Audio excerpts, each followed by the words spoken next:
On va parler mobilité aujourd'hui sur Radio Val d'Isère avec beaucoup de choses qui sont mises en place dans notre station depuis quelques années maintenant. On en parle avec Thierry Ballambois, élu à la commune de Val d'Isère. Bonjour. Bonjour Valentin. Alors Thierry, vous êtes élu plutôt en charge de tout ce qui est technique, je crois, notamment du côté des services techniques, c'est bien ça? Oui, oui, absolument.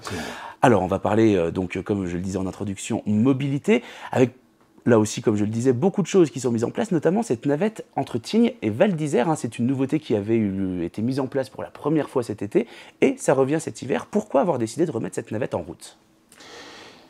L'objectif des deux mairies est de faciliter la vie des gens qui sont à Val d'Isère et qui vont travailler à Tignes, ou qui habitent à Tignes, qui vont travailler à Val d'Isère. Ce n'est pas exclusif, tout le monde pourra prendre cette navette, mais l'objectif, c'est de faciliter la vie et de aussi diminuer le nombre de véhicules qui passent sur le barrage pour aller à droite et à gauche alors qu'on peut se regrouper.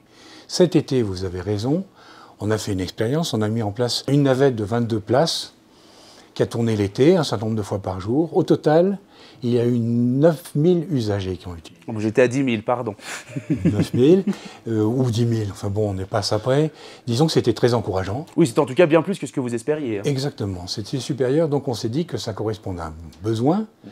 Et donc nous renouvelons l'expérience cet hiver, c'est en place, la navette est en place. L'idée est un peu différente parce qu'il y a également en hiver les bus qui montent de la vallée et qui peuvent être utilisés pour passer de Tignes à Val d'Isère. Donc c'est un renfort, c'est un complément, à travers une navette qui va faire 2 allers-retours le matin de Val d'Isère à Tignes, premier départ à 7h25, il y aura 2 allers-retours, et un aller-retour le soir vers 6h30 pour rentrer du travail. Voilà, le service est en place.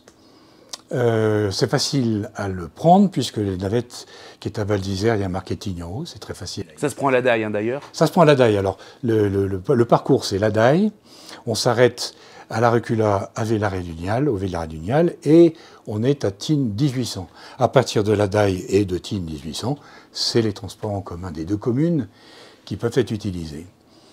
Mon dernier commentaire, c'est de dire que c'est en place. C'est gratuit. C'est gratuit, il faut le préciser. Donc, ça, comme oui. le disent certaines affiches que vous verrez dans Val d'Isère, prenez le bus, utilisez-les.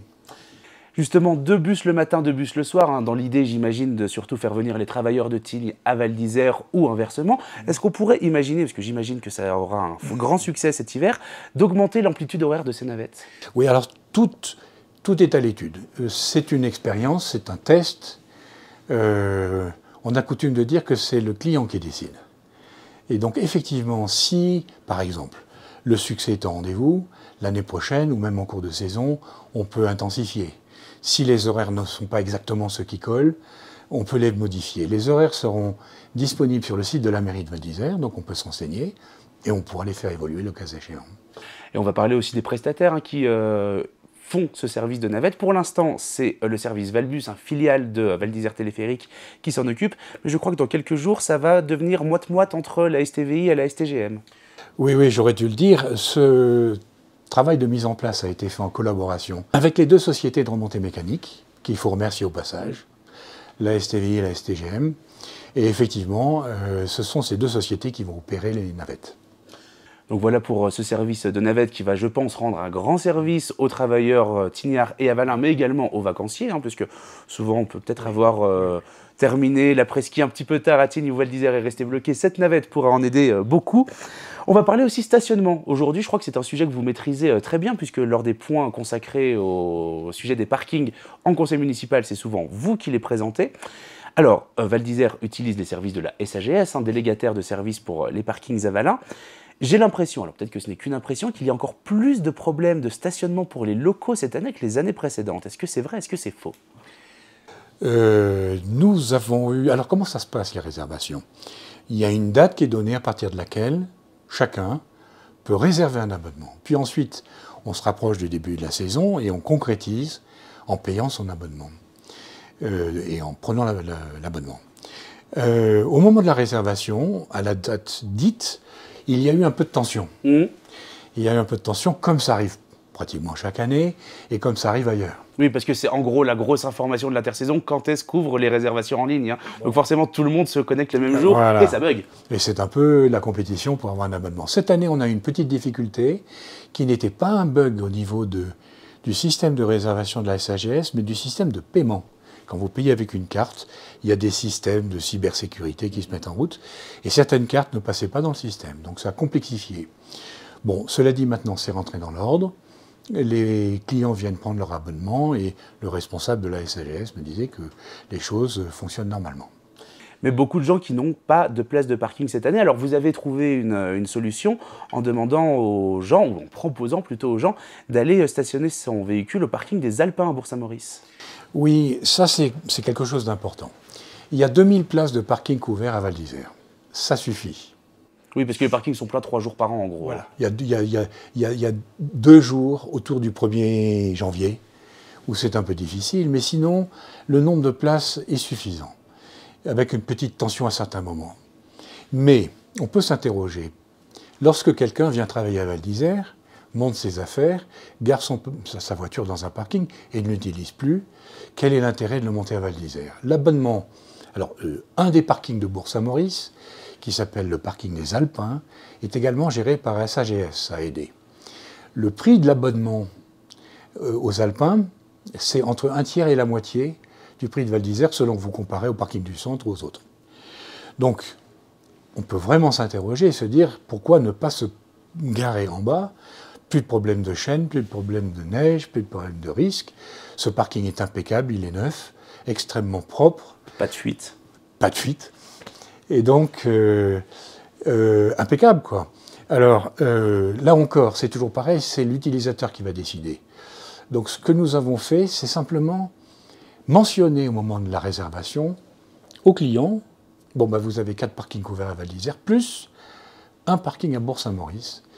Et on a facilité, en quelque sorte, la promotion du parking à Bourg-Saint-Maurice.